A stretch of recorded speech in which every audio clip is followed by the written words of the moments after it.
stage. Lora DiCarlo founded the sex tech company Lora DiCarlo in 2017. After spending a decade in the healthcare industry, she put her obsession with anatomy hard to work. Lora is the inventor of OSE, a first-of-its-kind product that holds 9 patents pending in microrobotic technology and was a CES 2019 Innovation Awards honoree in the robotics category. When the award was redacted, she opened the public conversation about gender bias and inclusion in the tech industry and worked with CTA to update their policies for 2020. Lora has been listed as one of the top 53 CEOs disrupting health tech by Forbes. To date, Lora has raised $5.2 million for the company, including government funding from the state of Oregon. And she sits on the board of the Technology Association of Oregon. She and her team slammed out of the gate at the end of 2019 to bring home $3 million in pre-sale revenue in their first 5 weeks to launch. Lora is driven by passion for education and inclusivity and hopes to see a society that embraces all types of identities and bodies. So with that welcome, Lora, I'll pass it over to you. Thank you. Hi. My name is Lora DiCarlo. I am the CEO of Lora DiCarlo, and we deliver innovative consumer technology and services that offer solutions for our most important sexual health and wellness problems that people of all genders face today, particularly where it comes to pleasure. We hold ourselves as a company to the values of respect, empowerment, and integrity, and we're proud to place our social mission on equal footing with our profitability.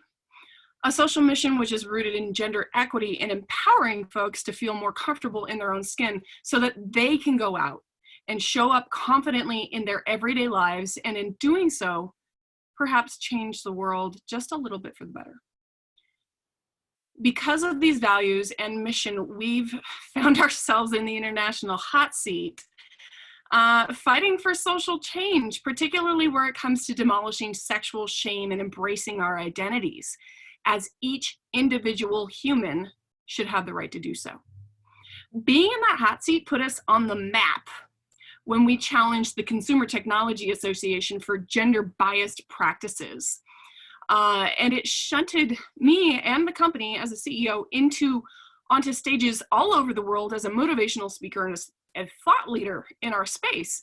So earlier this year, shortly after we went to CES and brought home a bevy and that's one of my engineers, Maisie. She's amazing. She just turned 21. She's a badass.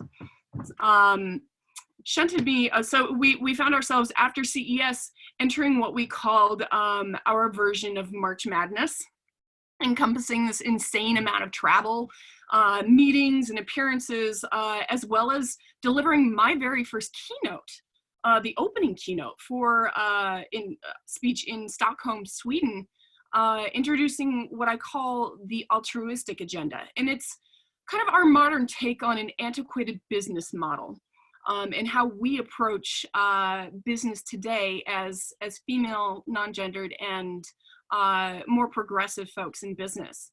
But that trip was actually cut short shortly after leaving Stockholm, and we actually raced home as the world began to fall apart. I had COVID. As the illness took over, I experienced the most terrifying illness I had ever encountered. And I actually got put on quarantine for swine flu when I was in the Navy. This scared the shit out of me. This was way worse than anything I'd ever encountered. And though the symptoms only lasted for a little more than 3 weeks, I was infected for nearly 37 days, 5 weeks. I was terrified about being absent from my company. I mean, what was going to happen? Would we even survive? So I returned to the company to find that every team member at Lora DiCarlo had stepped up to the plate, and my team was firing on all cylinders. They had made pivots, adjustments, and accelerated programs, products, and partnerships that hadn't been slated for kickoff for at least another quarter, sometimes more. The business was actually humming, but we still needed to adjust for burn rate and runway. Unemployment rates had already skyrocketed to over 14% at the end of April, with 20.5 million having abruptly lost their jobs. And women were being impacted professionally more so than men by 4%. Over 47 million of us may actually face a loss of access to contraception and healthcare during this pandemic. And that's actually predicting over the next 6 months, 7 million unplanned pregnancies, in addition to an estimated prediction of 31 million gender-based domestic violence cases. That's pretty fucked up. COVID is impacting communities of color disproportionately, with higher mortality rates, lack of access to healthcare, and according to the CDC, almost a third of the infections nationwide have impacted Black Americans, though Blacks only represent 13% of the US population. And then you have young people, particularly those who are graduating from college and entering the workforce at the worst possible time. And there's little to no opportunity for them. Beyond all of that, COVID is also exposing the individualism that we have to overcome, this hoarding of resources, worrying about ourselves. Fear makes people act irrationally and selfish. So what do we do with this information? We considered as a company how we are directly impacted, and we began to adjust our business approach. Our company was looking down the barrel of a smoking gun in a game of roulette. Because you see, the pandemic was just adding to the traditional complexities that entrepreneurs face, but we actually operate in a very stigmatized industry to start. You see, my company actually challenges people to ask themselves, who owns your pleasure? And the parallel challenge for us as women and femmes in tech and business is, who owns your purpose?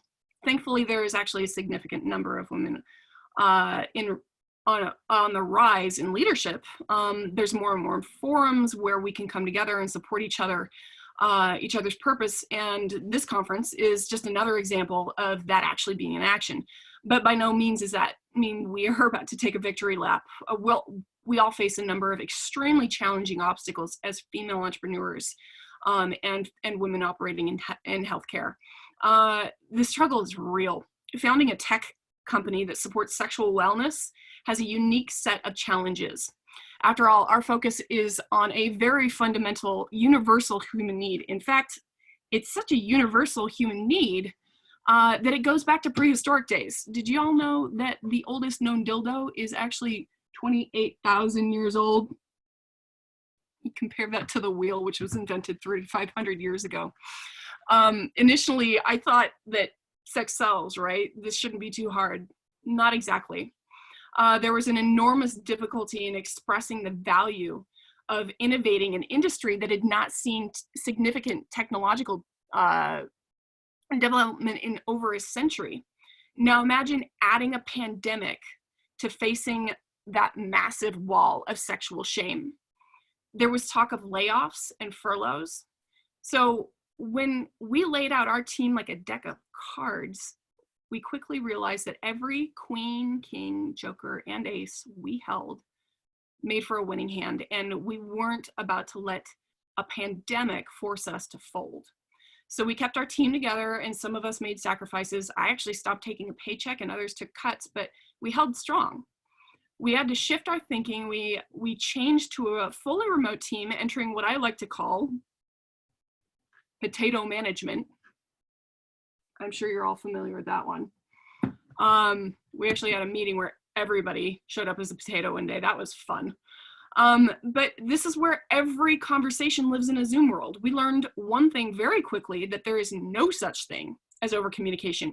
Organizational clarity and reporting structure, whether you're a 5-person team or a 500-person team, is more crucial than it was before for businesses. We took a robust e-commerce approach. When we did a study on how people prefer to shop for adult products, we found that 60% of individuals prefer shopping for them in person, as opposed to 40% of them who prefer online shopping. That they enjoyed that, the overall experience of touching and holding the products themselves, but we won't have the luxury of doing that anymore. We must be able to provide customers with a unique experience without being able to be right in front of them, giving potential customers a very clear idea of the product that they're receiving. Video is going to be essential. So we're doing just that. Another project that we're accelerating development in is our sexual health and wellness coaching program, kind of a spin-off to telemedicine, which is actually rising in popularity due to the pandemic. In a world where sexual education is painfully lacking across the country and across the world, we're offering a holistic brand approach to sexual health and wellness. A safe place where people can ask questions and truly and finally learn more about their own bodies, whether you're 19 or you're 90. There are more changes in store for us as businesses and entrepreneurs. Email can no longer be our only source of communication.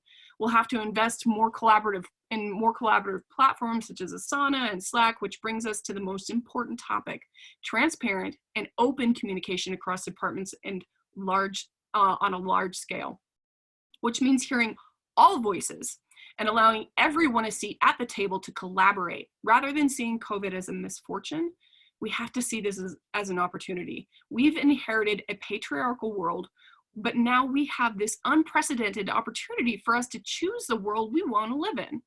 There's no individual cure. The only cure is for society to work together, we, instead of me. This is a chance for us to reevaluate the things that didn't work before: the daily commutes, the face-to-face engagement, crazy schedules, death by meetings, etc. A world previously where everything was white cis male led, owned and run. Now is the time to make demands for a changing world, one that is more inclusive of women, one that is more inclusive of all genders, one that is more inclusive of minorities, a world that is more inclusive, period. One of the most widespread models for business building trust is in a business setting is the trust equation by David Maister. The formula is simple. There's credibility plus reliability plus intimacy, all divided by self-orientation, results in trustworthiness, or how can I get someone else to trust me? This model was revolutionary for its time, though it was merely 20 years ago. A lot's changed, but now it's time to revisit it. Look at what each element focuses on. Credibility, what are my qualifications? Reliability, what are my actions? Intimacy, what are my emotions? And self-orientation, how focused am I on myself versus others? So you notice how this model is really one directional versus being very focused on self and ego. So it's time to embrace a shared purpose. So let's look at a more inclusive approach, the altruistic model or the altruistic agenda, or how we can all trust one another. Let's change the focus. Rather than credibility, let's focus on curiosity and what can we learn. Rather than reliability, we focus on integrity and how we can manifest our shared purpose.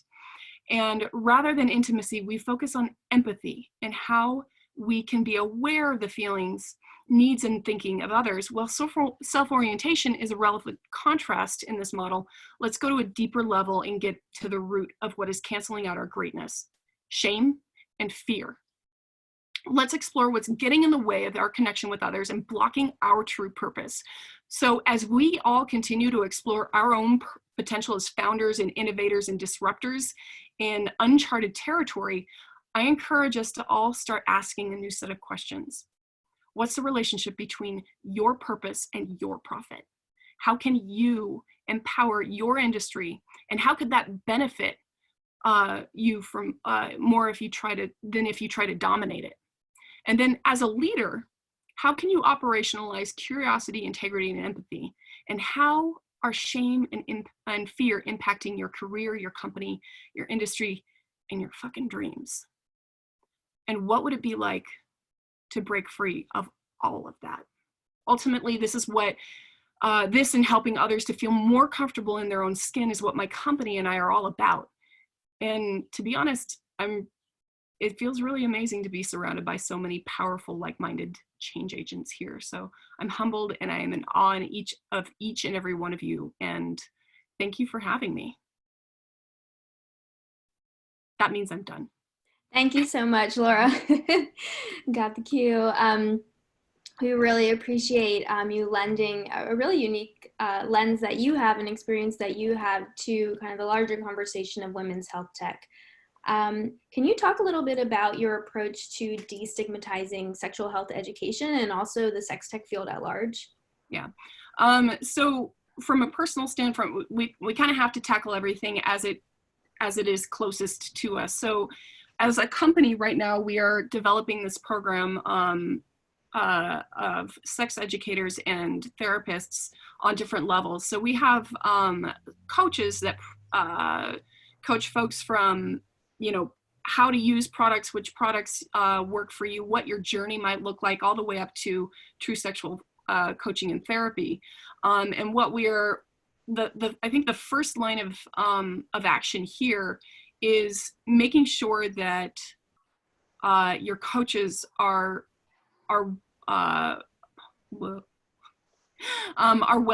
diverse as well, not just in gender or ethnicity, but also in ability, in experience, in thought processes, how they approach problems.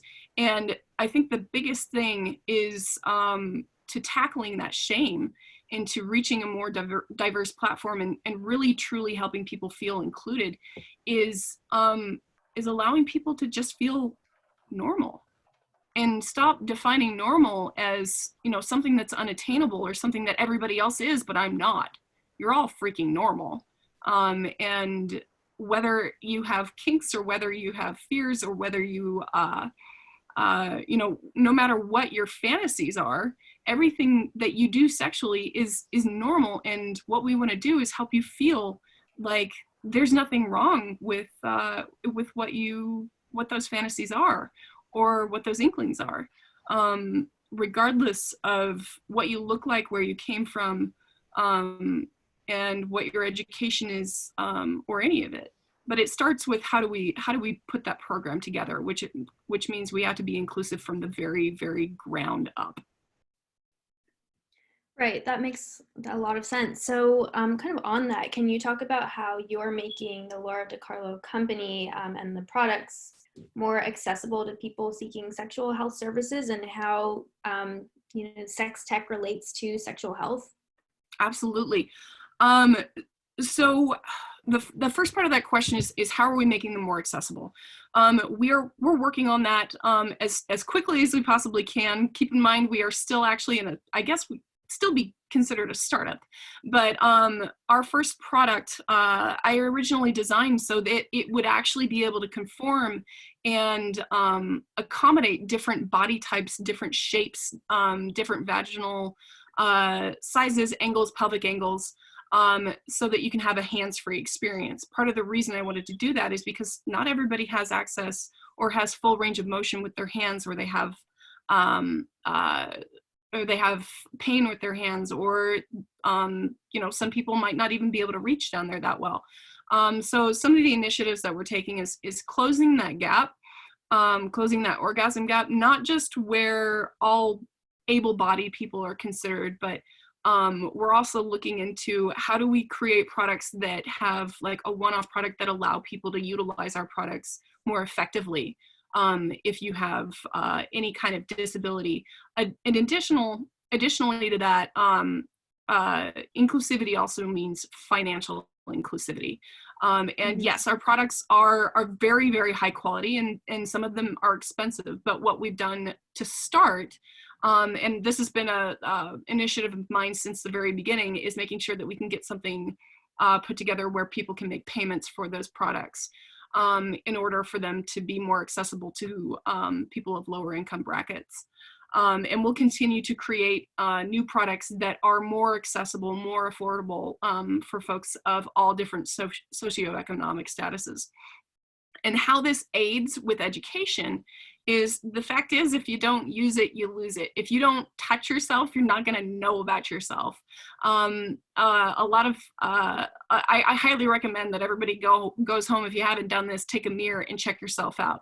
We don't look at ourselves enough. And how this actually helps is when you're touching yourself, you're exploring yourself, you discover more about your own anatomy, you discover more about where your pleasure points are. There's actually an inflamed sense of confidence around your bodily autonomy when you know your body better.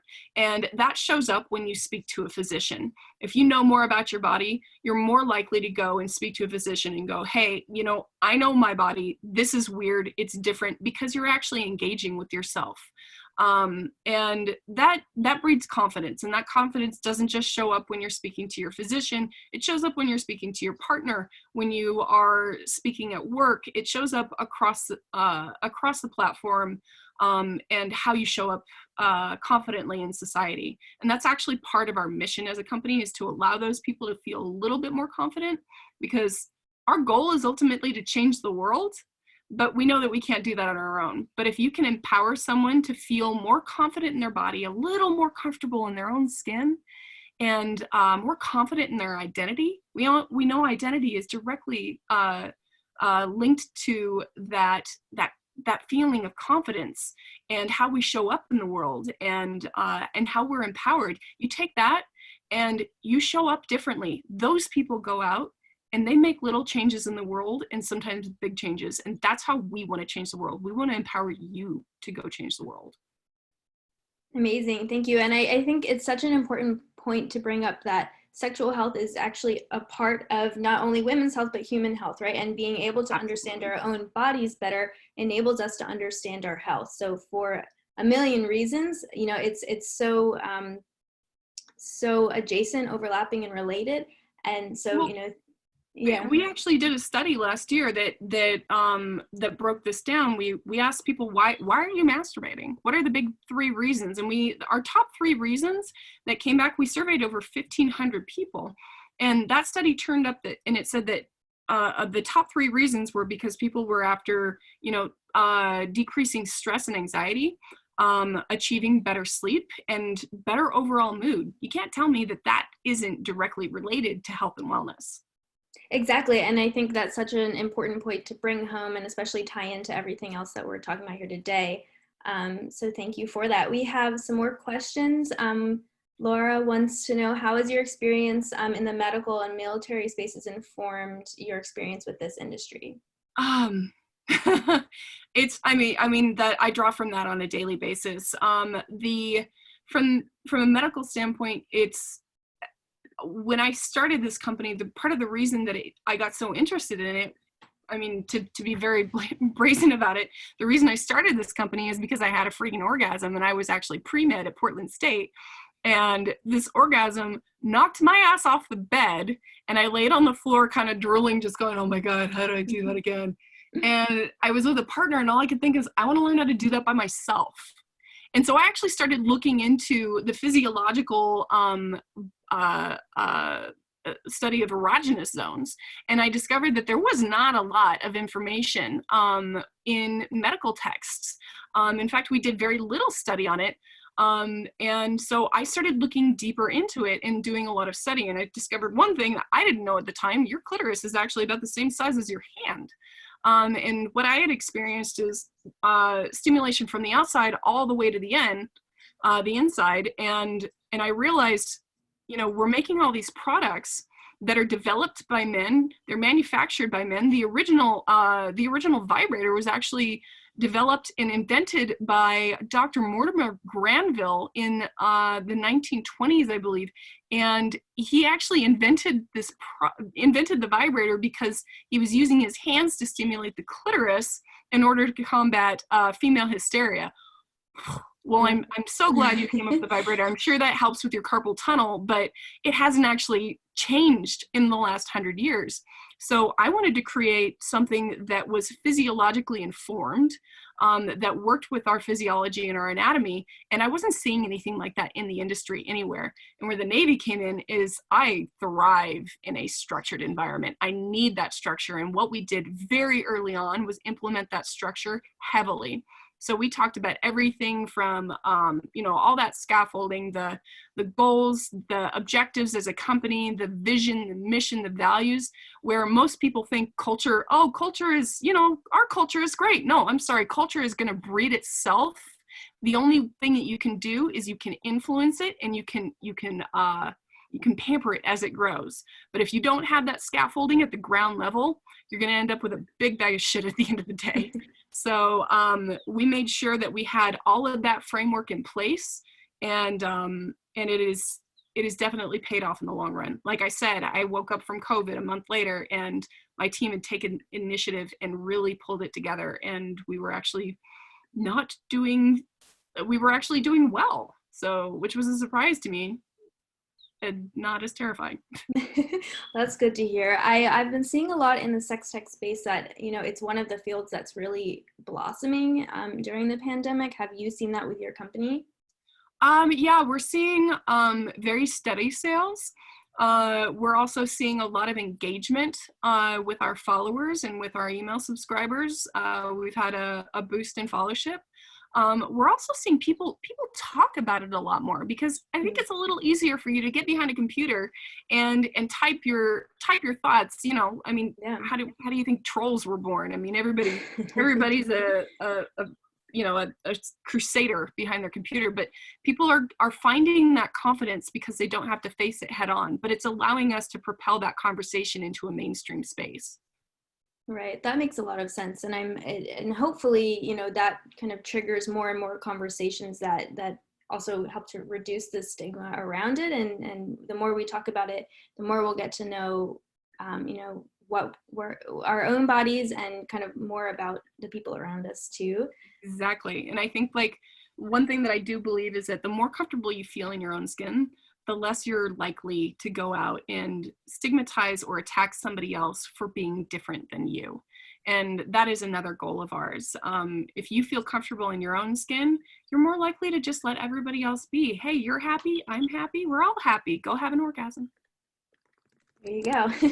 That's a perfect way to wrap it up. Lora, thank you so much for joining us. I think this really was the 5 p.m. reinvigoration that we all needed.